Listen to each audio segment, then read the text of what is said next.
Hi, my name is Martin. I'm the CTO of Feelbelt, a Potsdam-based startup that develops haptic feedback devices.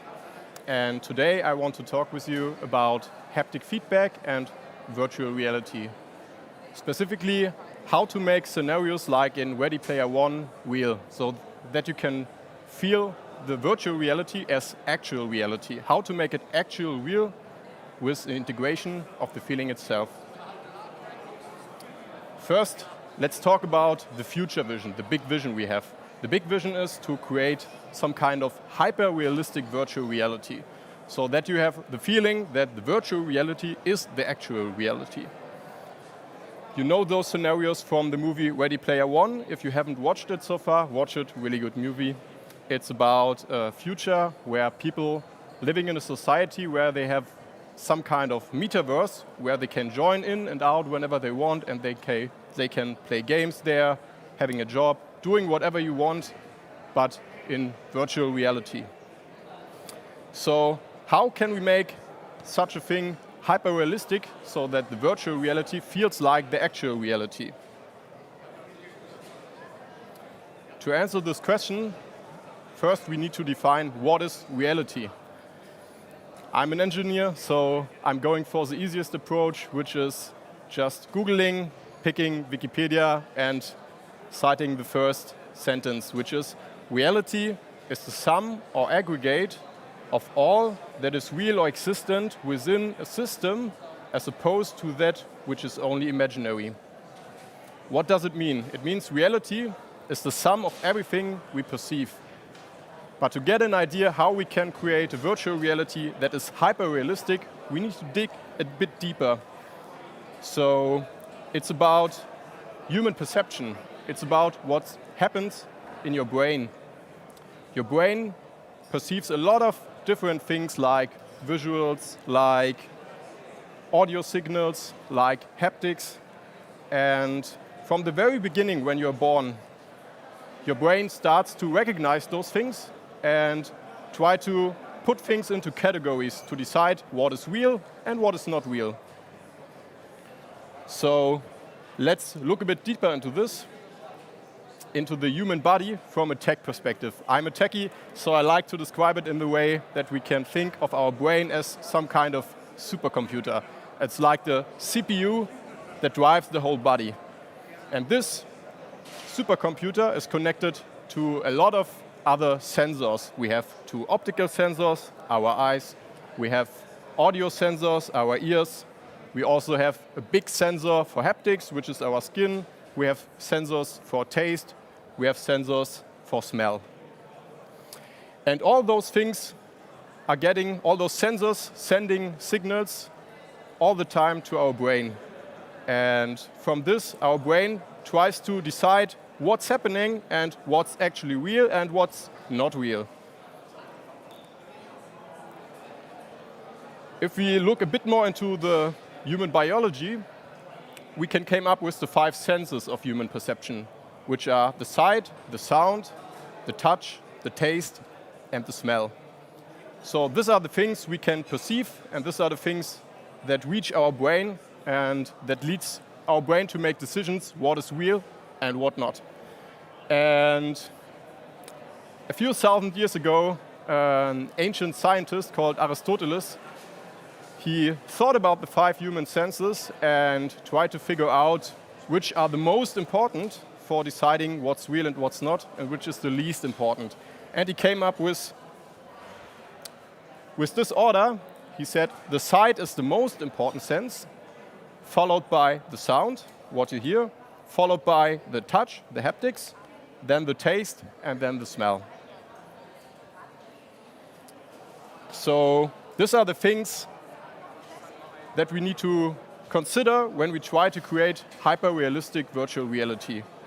The most important thing is what we see, followed by what we hear, followed by what we feel. But I talked now a lot about virtual reality, so to get a good approach, we also need to figure out what is virtual reality.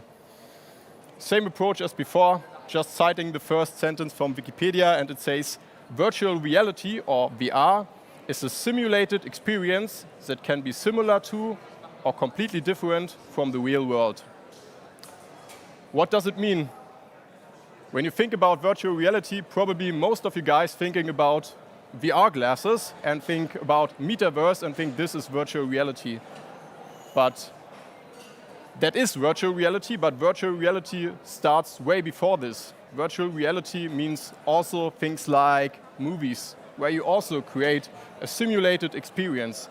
We talk about things like the theater, like books for the nerds in the crowd, things like pen and paper, Dungeons and Dragons.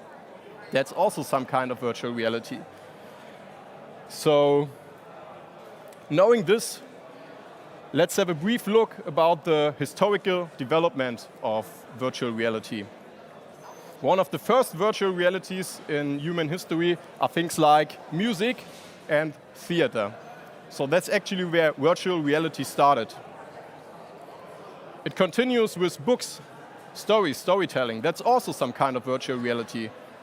You have a story and you dive deep into a different reality, and some of you know it when you're reading a really, really good book. You completely lose your perception of time, and after 2 hours you say, wow, I read 2 hours this book, story was so good, time was just passing by. Next thing, radios. Now it becomes a bit more technical. Radios are some kind of virtual reality device for audio signals where you can listen to music or to stories or to news to get sucked into a virtual kind of reality. It continues with television. Now we not only have the auditive channel, but also seeing something. So we combine visual and audio. But the problem is that radio as well as television only has, in the past, only has one direction of visual signals and audio signals. It's not omnidirectional. So next step was adding omnidirectional audio, like 5.1, stereo, 7.1, so that you hear from which direction the sound comes. That also increases the experience and gives you an immersive feeling of this virtual reality. It continues with the VR glasses we already know. Here you have also omnidirectional visual perception. So you can turn around to this side and you're still seeing the virtual environment. But what comes next? Now we have the most important thing, as I said, is the sight. We implemented this, is omnidirectional sight. We have omnidirectional audio, which is the second most important channel for deciding whether something is real or not. So what's the third most important thing? It's the haptics. So let's have a look how far we are. And as you can see here, there are quite a few of haptic solutions.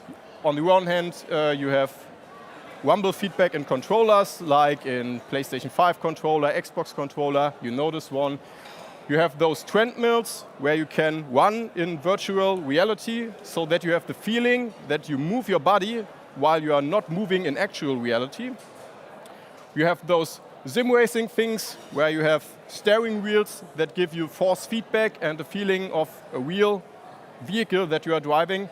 And you have wearable haptic feedback devices like our feel belt that gives you haptic feedback on the skin so that you can feel what happens in the game. But this is quite new, and I think here it's the thing where we need to figure out how we can improve this to become to the point where we have hyper-realistic virtual reality, when actual reality and virtual reality feels the same.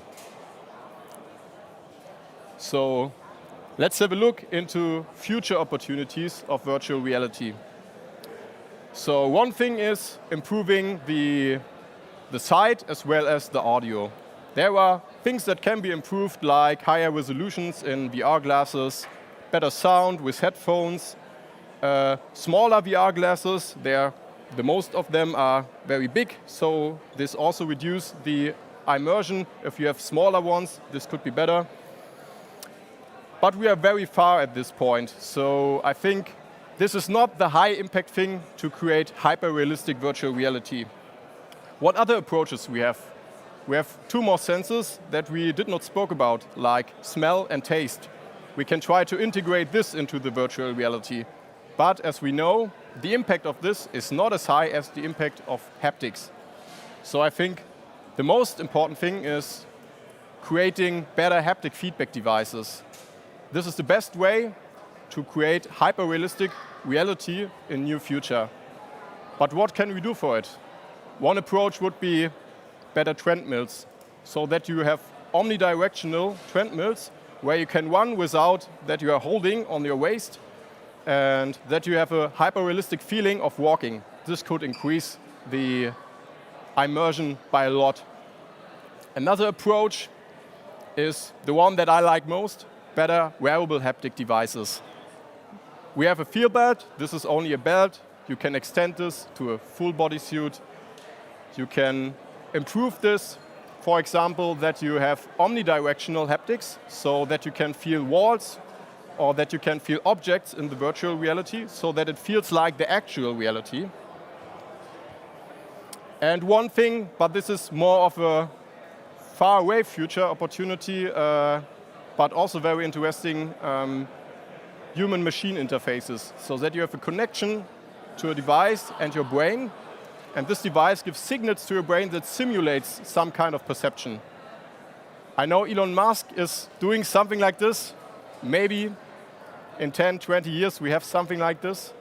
But for now, I think haptics is the most important thing to increase the virtual reality to make it hyper-realistic.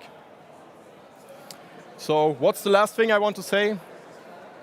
Never stop dreaming and exploring, because that's the most important thing to get to good technique and hyper-realistic virtual reality. Thank you.